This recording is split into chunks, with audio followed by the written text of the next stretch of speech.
Hello guys, ഇന്നിപ്പോൾ നമ്മൾ കോയമ്പത്തൂരുള്ള ആളുകൾക്കും അല്ല കേരളത്തിൽ നിന്ന് കോയമ്പത്തൂർ പോകുന്നവർക്കും യൂസ്ഫുള്ളായ ഒരു വീഡിയോ ആണ്. എന്നാൽ റാപ്പിഡോ നല്ലൊരു ഓപ്ഷനാണ് കേട്ടോ. സിംഗിളായി പോവുകയാണെങ്കിലും ശരി, അല്ല വേറെ കൂടെ ആരെങ്കിലും ഉണ്ടെങ്കിലും നമുക്ക് എവിടെയെങ്കിലും പെട്ടെന്ന് പോകണമെങ്കിൽ ബസ്സിൻ്റെ കാര്യങ്ങൾ ഡീറ്റെയിൽസ് അറിയില്ല എന്നൊക്കെ ആണെങ്കിൽ എളുപ്പത്തിൽ റാപ്പിഡോ ബുക്ക് ചെയ്യാം. നമുക്ക് റാപ്പിഡോയിൽ സിംഗിളായിട്ടാണെങ്കിൽ ബൈക്ക് ചൂസ് ചെയ്യുക, ഇല്ല ഓട്ടോ, കാറ് എല്ലാ ഓപ്ഷനും ഉണ്ട്. നമ്മൾ ചൂസ് ചെയ്യുന്ന പോലെ ഉണ്ടാവും. കാരണം പിക്കപ്പ് ഡ്രോപ്പ് നമ്മൾ അടിച്ചു കൊടുത്താൽ അവരപ്പോൾ തന്നെ എത്ര ചാർജ്, ആരാ വരുന്ന വണ്ടിൻ്റെ അതിൻ്റെ ഡ്രൈവറിൻ്റെ ഫോട്ടോ, വണ്ടി നമ്പർ സൈഡ് നമുക്ക് അതിൽ കാണും. നമ്മുടെ അടുത്തേക്ക് വരുന്ന ലൊക്കേഷനെല്ലാം എപ്പോൾ റീച്ച് ആകുന്നുണ്ട്. പിന്നെ കറക്റ്റ് ടൈമിന് നമ്മൾ എത്തിക്കും. പിന്നെ മറ്റ് ചാർജിനേക്കാളും ഇത് കുറച്ച് കുറവ് കൂടി ആയിരിക്കും. എന്തിനും നല്ലൊരു യൂസ്ഫുള്ളായിട്ടുള്ളൊരു കാര്യമാണിത്.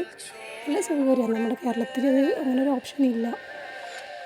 അപ്പോൾ നിങ്ങൾക്ക് യൂസ്ഫുള്ളാണെങ്കിൽ വീഡിയോ സേവ് ചെയ്ത് വെച്ചോളൂ. അപ്പോൾ നെക്സ്റ്റ് വീഡിയോ കാണാം. ബൈ.